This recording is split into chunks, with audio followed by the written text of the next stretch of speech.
Good morning from Pancho Villa State Park. This is in the town of Columbus, New Mexico. We are on the American-Mexican border.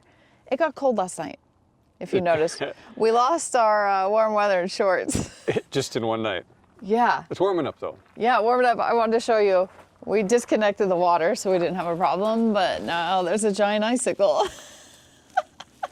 That's how cold it is here. And one thing we do with our Nautilus, we're kind of a pretty much four season, but when it's freezing, I'll disconnect the city water and I'll turn it to dry camping for the water pump.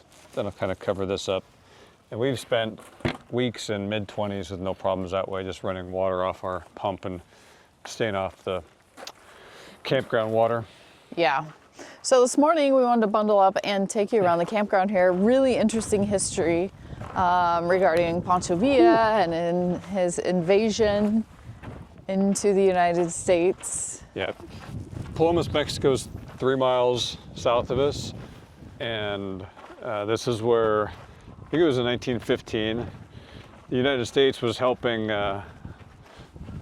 one side of the Mexican Civil War, and Pancho Villa's side didn't like it, so they attacked Columbus. I think it was in 1916. And I actually read about it because I kind of like this history when we come stay at these places. Pancho Villa sent some I guess, spies. They sent some people in before the raid, and they thought there was only 50 soldiers. And this is Camp Furlong. There's a military garrison here. But there was like 350, including regiment of the 13th Cavalry. So Pancho Villa came in with like, I don't know, 400 or 500 of his people, attacked the town of Columbus, and it was quite a battle. I think it was quite a few of Pancho Villa lost probably, I don't know, different reports, 70, 100 men, whatever. But there was 10 civilians killed, one of which is a woman, and 8 US soldiers. And yeah, shot up the town, burned a bunch of the town down. It was quite the event. But there's a lot of, what's really cool is they took the town of Columbus and this area where they attacked at the Camp Furlong, and they made it a state park and a campground. But there's only like 3 campers here. Yeah, it's empty, really. One there, and then there was a van over that way, but. They don't allow reservations at all anymore. It's just walk-in only. The price has gone up. New Mexico state parks were a little cheaper before. This is $35 a night for plug-in. And there's no dump station here right now. I don't know if they're having an issue or what, but water, electric.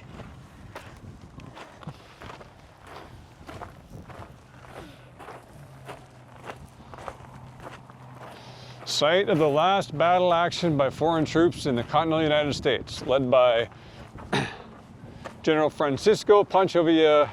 Insurgent Mexican forces on the night of March 9th, 1916, raided Camp Furlong.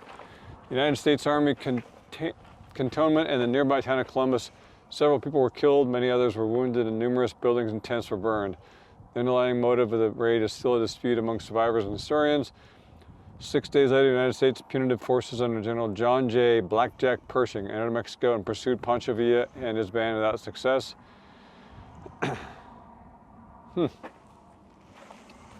It's cool. What's this building over here? Check that all out. the old military buildings are always so small. I know Yeah. the soldiers were smaller then. Whenever you go to like a museum and you see the uniforms, They were small peoples. We've definitely gotten larger. Doorways are smaller. Why do you think that is? Food and... A lot of it's probably food. Food related? Yeah.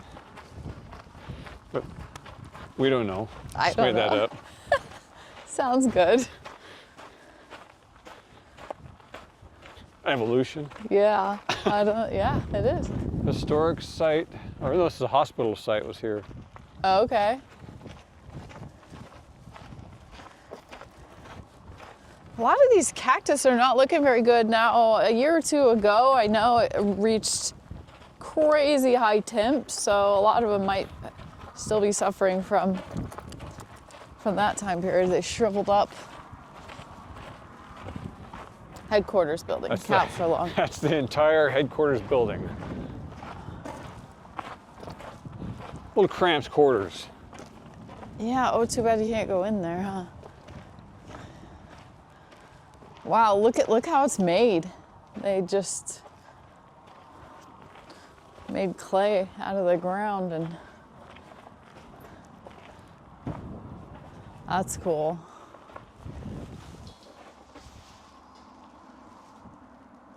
Huh. Shall we go up the hill? Sure.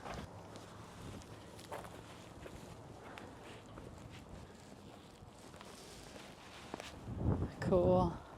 Cootes Hill. This hill, which is named after Captain Cootes of the 13th Cavalry, was an important lookout for soldiers based at Camp Furlong during the Mexican Revolution border unrest. From this vantage point, sometimes referred to as Villa Hill, or Villa Hill, Mexico can be seen a few miles to the south. It is thought that the Ballistas Raiders entered Columbus from the southwest, moving around the hill on March 9th, 1916. So yeah, just down there, Mexico. Sorry about the wind. They have a museum inside here too. Isn't there a cool tank or something outside? Yeah. Yeah, let's go check it out. Looks like something out of a cartoon. Like Wile E. Coyote could have made that. What do you see? Tight quarters. Little people. Again, yeah, small people. Wow.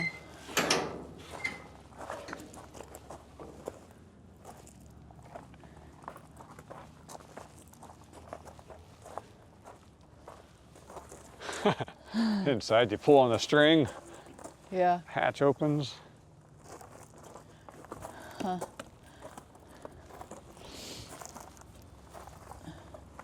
Okay, we did go in the museum. It's free if you're camping here. Really interesting. Takes a while to go through. Lots to look at, lots to read. But of particular interest, that airplane that we saw in there.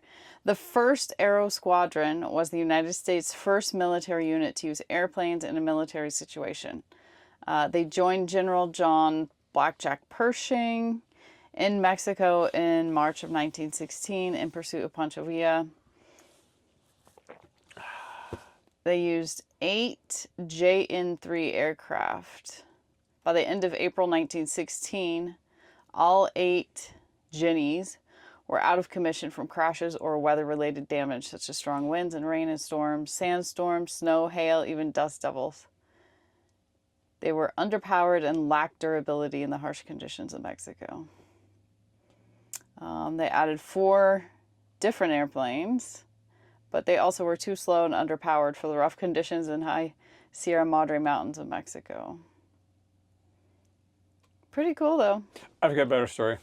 Okay. Oh, wait. The first Aero Squadron made a total of 540 flights over a distance of 19,553 miles.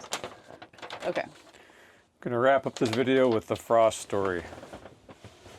Now, you saw the car in there? Well, no, I'm going to show it while you read that. Okay, she'll show a picture of the car with all the bullet holes in it. Okay.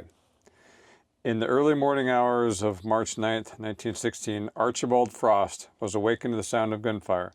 With their 6-month-old son and Mrs. Frost's arms, they decided to leave their home and go to their furniture store located in the front of the building. After his wife and son entered the store, Mr. Frost went to the edge of the porch to determine the source of the gunfire, and as he turned around was shot in the right shoulder. Crawling on the floor, he thought the best chance of survival was to get into the Dodge and make a run for it.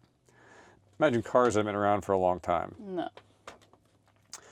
They walked casually out among several bandits to the garage by their home and got into the car.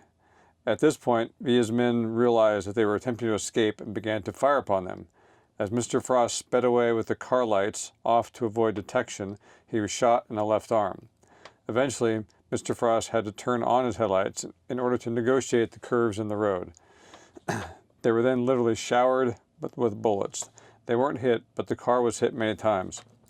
As they raced out of town, Mr. Frost became so weak because of the blood loss that his wife, Mary Alice, had to take over driving. She placed the baby, Douglas Schley, in the back seat and drove as quickly as she could out of town.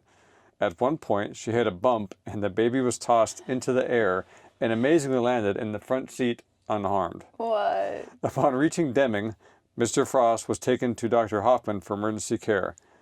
Mr. Frost spent 6 days recovering at Ladies Hospital.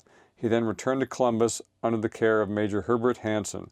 They probed for the bullet lodged in Mr. Frost's shoulder and determined that it was too close to his spine to remove safely. If the bullet had gone 1 inch further and penetrated his spine, he probably would have died. Mr. Frost recovered and carried that one bullet for the rest of his life. And that is how Mr. Frost spent his 35th birthday. Oh, dang. Wow. On that note, we're going to go to Mexico today. We're just going to walk on in like we have a care in the world. Own the place. Like we own the place. Yeah, we're on a mission for huevos rancheros and tacos.